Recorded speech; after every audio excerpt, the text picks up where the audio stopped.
Last week, we talked about the elements that help us tell powerful stories using audio. Many of those elements are timeless. We're going to take a look at what's changed radically, and that's the technology. And yes, technological changes can change even the way we tell audio stories. A big part of what's driving the renewed interest in audio storytelling is podcasting, something that would not have happened without a big shift in computing platforms. Remember this? It's a chart showing how each decade computing technology has changed radically, and that's brought big changes to the way we tell stories and the way journalism reaches people. Podcasting really became a thing along with the shift to smartphones. Earbuds became nearly synonymous with podcasts. Prior to that, the main way people heard audio stories was by listening to the radio. And it wasn't as if just anyone could go out and get a radio tower or even a radio show. There were a lot of gatekeepers, and it took resources and training to get on air. At one point, on-air people even had to have a radio license issued by the Federal Communication Commission. Podcasting changed all that. In its early days, anyone who wanted to start a podcast could. Literally, two guys in a garage could start a podcast. It didn't take much money, and you didn't have to have a network deal. Podcasting was hailed as a way of disrupting mass media and democratizing who was able to tell stories.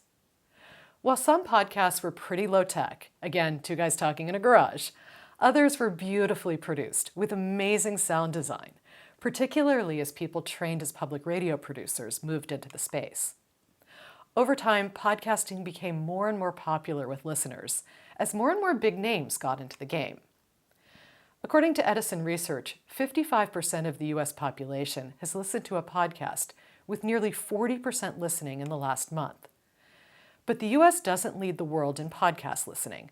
South Korea, Spain, and Sweden see more of their population listening to podcasts than in the U.S. and Australia. And much of this listening is happening on smartphones. In research the Reuters Institute has done, they found that the proportion of people using podcasts has grown significantly in the last year. Though coronavirus lockdowns may have temporarily reversed that trend, it does seem to be recovering. Across countries, half of all respondents say that podcasts provide more depth and understanding than other types of media. So podcasting clearly has become a big way people are consuming audio, and it's an area of media that's evolving fast. Journalism organizations ranging from The Times to The Wall Street Journal to Axios have launched news podcasts in the last few years. And Spotify, a company that used to be synonymous with music, is now really gone in on podcasts. As the Reuters Institute notes in its report on podcasting, Spotify has become the #1 destination for podcasts in a number of countries, overtaking Apple's podcast app.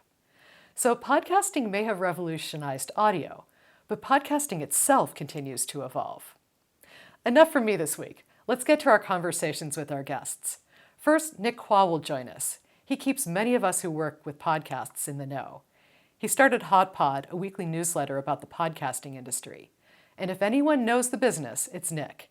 He and I discuss how the podcasting industry has changed and what that's meant for the medium and for audio storytelling.